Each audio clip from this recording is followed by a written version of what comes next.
ജോസ് നെല്ലേടത്തിന്റെ ആത്മഹത്യ അത് കോൺഗ്രസിനെ പ്രത്യേകിച്ചും വി ഡി സതീശനുള്ള അടക്കമുള്ള എല്ലാ നേതാക്കളെയും ഒരു പിൻ ഡ്രോപ്പ് സൈലൻസിലേക്ക് കൊണ്ടുപോയിരിക്കുകയാണ്. കാരണം അവർക്കറിയാം ഞങ്ങളുടെ പാളിച്ചയാണ്, അല്ലെങ്കിൽ ഈ കാര്യങ്ങൾ പരിഹരിക്കാൻ സാധിച്ചിട്ടില്ല.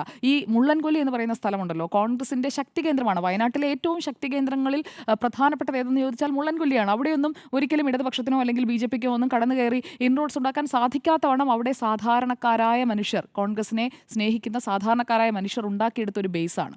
ആ ബേസിന്റെ ഭാഗമായി നിൽക്കുന്ന ആളുകളാണ് ഈ പറയുന്ന തങ്കച്ചനായാലും ജോസ് ആയാലും. ജോസ് വിമതനായി മത്സരിച്ചെങ്കിലും ഇപ്പോൾ കോൺഗ്രസിന്റെ ഭാഗമാണല്ലോ. അപ്പോൾ അവരൊക്കെ അടിത്തട്ടിൽ പ്രവർത്തിക്കുന്ന, ജനങ്ങളിലേക്ക് ഇറങ്ങിച്ചെന്ന് അവിടെ മണ്ണിൽ ചവിട്ടി നിൽക്കുന്ന അങ്ങനെയുള്ള നേതാക്കളാണ്. അതുകൊണ്ടാണ് ജോസിനെ കുറിച്ചൊക്കെ ഇന്ന് നമ്മൾ അവിടെ ചെല്ലുമ്പോഴും അവിടുത്തെ നാട്ടുകാർക്കായാലും ബന്ധുക്കൾക്കായാലും ഒക്കെ ജോസിനെ കുറിച്ച് മറ്റൊരു അഭിപ്രായമില്ല. പാർട്ടിയുടെ ഗ്രൂപ്പ് മാനേജേഴ്സ് പറഞ്ഞിട്ട് ചില കാര്യങ്ങൾ ചെയ്തിട്ടുണ്ടാകും എന്ന് ആളുകൾക്ക് തോന്നുന്നതും അതുകൊണ്ട് തന്നെയാണ്. ഇനി ഇതിൽ മറ്റൊരു വിഷയം കൂടി നമ്മൾ പറഞ്ഞു പോകണം. ഇവിടെ വയനാട്, ഇടുക്കി കൂടാതെ കോൺഗ്രസിന്റെ ഒരു ഉറച്ച ജില്ല ഏതാണെന്ന് ചോദിച്ചാൽ അത് വയനാടാണ്. ഈ രണ്ട് ജില്ലകൾക്കും പ്രത്യേകിച്ചും മലയോരവും എല്ലാം ചേരുന്ന കോൺഗ്രസിൻ്റെതായ ഒരു ഭൂമിശാസ്ത്രമുള്ള രണ്ട് ജില്ലകളാണ് വയനാടും ഇടുക്കിയും. അവിടെ ഇപ്പോൾ ഇടതുപക്ഷത്തിന് കൃത്യമായി ഈ തദ്ദേശ തെരഞ്ഞെടുപ്പിൽ ഇൻറോഡ്സ് ഉണ്ടാക്കാൻ പറ്റുന്ന, ബി ജെ പിക്ക് ഉണ്ടാക്കാൻ കഴിയുന്ന ഒരു സാഹചര്യം അവിടെ ഇപ്പോൾ ഈ തുടർച്ചയായുള്ള ആത്മഹത്യകളിലൂടെ സൃഷ്ടിക്കപ്പെടുകയാണ്. കാരണം ജനങ്ങളിൽ, അതുപോലെ തന്നെ കോൺഗ്രസിന്റെ സഹയാത്രികരായ ആളുകളിൽ, ഒപ്പം കോൺഗ്രസിന്റെ തന്നെ പ്രാദേശിക പ്രവർത്തകരിലൊക്കെ ഒരു വിശ്വാസമില്ലായ്മ രൂപപ്പെട്ടിട്ടുണ്ട്.